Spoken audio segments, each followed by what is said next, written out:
Welcome, curious minds, to another deep dive. Today, we're tackling something lots of people dream about, but maybe get a bit stuck on. Starting a business with low investment. That big financial hurdle. It often seems like a huge wall. But our research, well, it paints a really interesting picture, maybe challenges some of those ideas. So our mission today is simple. Give you a shortcut. A way to get well informed on this more accessible path to being your own boss. We're going to explore the upsides, which might surprise you, unpack the potential downsides people don't always talk about, and then look at some real concrete examples. It's all based on the source material we've pulled together for you. Yeah, it's a topic that really hits home for a lot of folks. Maybe you have limited capital, maybe you just want to test an idea first, or, maybe you just prefer not risking everything right out of the gate. We'll definitely get into the strategic side of it beyond just, oh, it's cheaper. Okay, let's unpack that then. So obviously less money up front is good. But what's really driving the appeal here?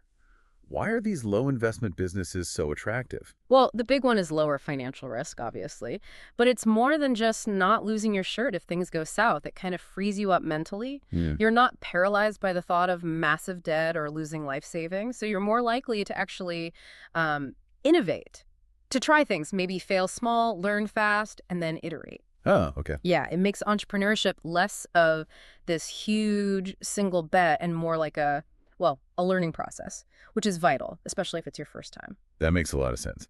So it's not just saving money, it's gaining agility. Yeah. Does that freedom from heavy investment lead to more flexibility for testing ideas? Absolutely, 100%. When you don't have tons of cash tied up in, say, inventory or expensive equipment, you've got incredible freedom to experiment. You can pivot your whole business model, tweak what you're selling, explore different customer groups, Right. and you can do it fast. Think about online stuff, drop shipping, maybe digital marketing. You can A/B test different niches or service packages almost overnight. Mm. It's like having a low-cost lab for your business ideas. And that flexibility, I guess it translates into practical stuff too, like lower running costs day to day. Exactly. The source material really points this out. Low investment usually means lower overhead. You might be running it from your kitchen table, using online tools instead of needing a fancy office or a shop front. Okay. An e-commerce store, for example.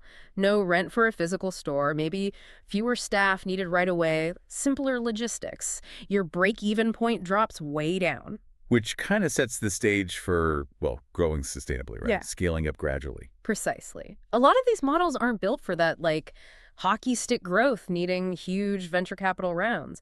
They often lend themselves much better to organic growth. You take the profits, you reinvest them back in, Well, slowly, carefully. hmm. Maybe add a new product, improve your service, hire your first person. It's more of a marathon, builds resilience for the long haul. Okay, here's something I find really fascinating. Yeah. The personal learning side of it. When you're starting small with not much cash, you kind of have to do everything yourself, don't you? Wear all the hats. Oh, it's the ultimate crash course, absolutely. You're Yeah. suddenly doing marketing, sales, customer support, maybe basic bookkeeping, website tweaks. Yeah. And look, it's not just about saving money on salaries. You're gaining these incredibly valuable real-world skills. Skills you can take anywhere, whatever happens with this particular business. You're building this robust toolkit for being an entrepreneur. And the modern world makes this even easier, right? All these low-cost online tools available now. It's really changed the game. Totally. The research highlights this big time. These tools level the playing field significantly. Think website builders, Wix, WordPress, Shopify. Suddenly you don't need a super expensive web development.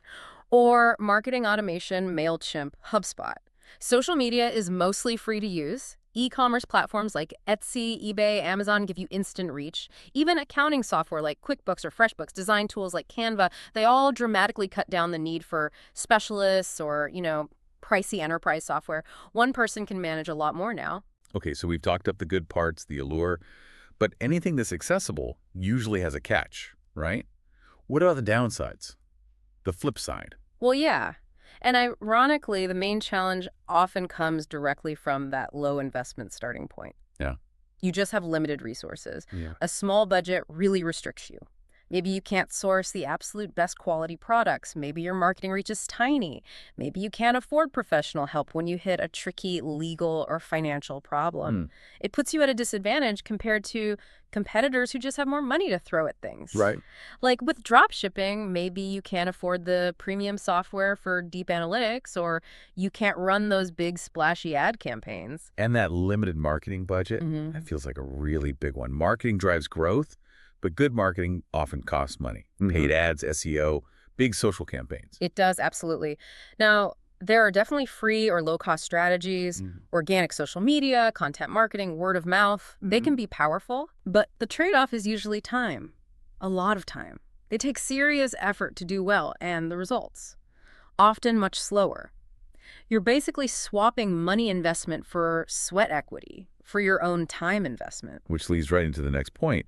These businesses can be incredibly time intensive. That's kind of the hidden cost, isn't it? Exactly. When you're bootstrapping, running on fumes financially, you inevitably end up doing almost everything yourself. You're the marketer, the salesperson, the product developer, the customer service rep, all rolled into one. Yeah. It can be really demanding, stressful, especially if you're trying to do this alongside, say, a day job or family commitments. Right, like that online consultant example. Yeah. You're not just doing the consulting. No, you're building the website, writing the emails, designing the flyers, sending the invoices. It's relentless. And because the barrier to entry is low, you often walk straight into a crowded market. Higher competition. Yep. Low investment often equals high saturation. You're not just competing with other small startups like yourself. You might be up against much larger established companies. Companies with deep pockets for advertising, R&D, everything. Makes it hard to stand out. It really does. Making your voice heard, differentiating yourself, that becomes this constant challenge. Think about selling handmade crafts on Etsy. You're competing with thousands of other talented artists and maybe even some mass producers sneaking in. It's tough. And related to that, the research also mentions slower growth potential.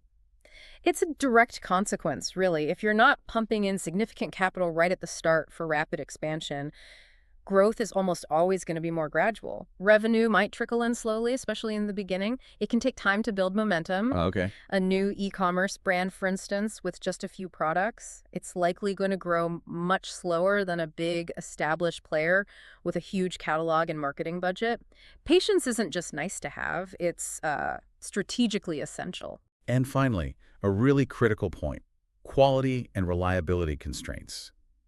A tight budget might force compromises that hurt you long term. This is a huge vulnerability. If your budget limits you from sourcing high-quality materials or investing in reliable tools or providing top-notch customer service, it can bite you.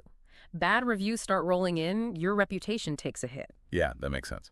In dropshipping, for example, if you don't have much control over the actual product quality from your supplier, customer complaints can become a constant headache, really eroding trust. Okay, so we've really explored the good and the bad, the pros and the cons.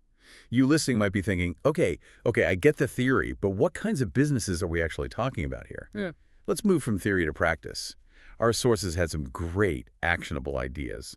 Low investment entrepreneurship isn't just, a nice idea. It's real. Absolutely. And what's cool is how these often leverage digital tools or your own skills. So let's list a few common ones. Dropshipping, we mentioned it. Selling products online that a third party ships for you. Zero inventory needed upfront. But challenging to stand out. Fiercely competitive, yeah. Yeah. And margins can be thin. Then there's affiliate marketing. Promoting other people's products, earning a commission. Again, no product creation, but it's all about building trust and an audience. Okay. Online consulting or coaching. Using your specific expertise, business, fitness, writing, whatever, and offering it virtually. Your personal brand is key here. Makes sense. Freelancing. Offering skills you already have, writing, design, web development, bookkeeping maybe on platforms like Upwork or Fiverr. Needs constant hustle, though. Print on demand. You design stuff, t-shirts, mugs, and a third party prints and ships when someone orders. No stock needed, but you need good designs and marketing. Right. Blogging or vlogging. Creating content, building an audience, then monetizing through ads, affiliates, maybe sponsorships, takes time, needs consistency. Social media management. Helping small businesses manage their online presence. You can start small, just need your phone and know-how. Very in demand. Yeah. And even something like event planning. You could start with smaller, local gigs, build your network, and scale up gradually. Wow. Okay. That's a great list of concrete possibilities. So let's try and wrap this up. If we synthesize everything we've discussed, starting low investment gives you amazing flexibility, keeps costs down, and is this incredible learning furnace. But you have to be realistic about the constraints. Limited resources, lots of competition, probably slower growth, and it demands a ton of your time. Yeah, that sums it up well. Success here isn't really about finding some secret hack. It's about solid planning, picking a model that actually fits you and your skills, and being genuinely prepared for what's usually a slow and steady kind of race. It takes grit, consistent effort, patience, resilience. Those are the real currencies. That is the perfect takeaway. So, Yeah. thinking about everything we've covered, here's something for you to mull over. What aspect of entrepreneurship, that feeling of freedom, the steep learning curve, or maybe just the pure challenge of building something, what do you think would be the most defining thing for your own journey into a low investment business? Thank you so much for joining us on this deep dive. We really hope this gave you a solid, well-informed perspective as you consider your options. Keep learning, keep exploring, and we'll catch you on the next deep dive.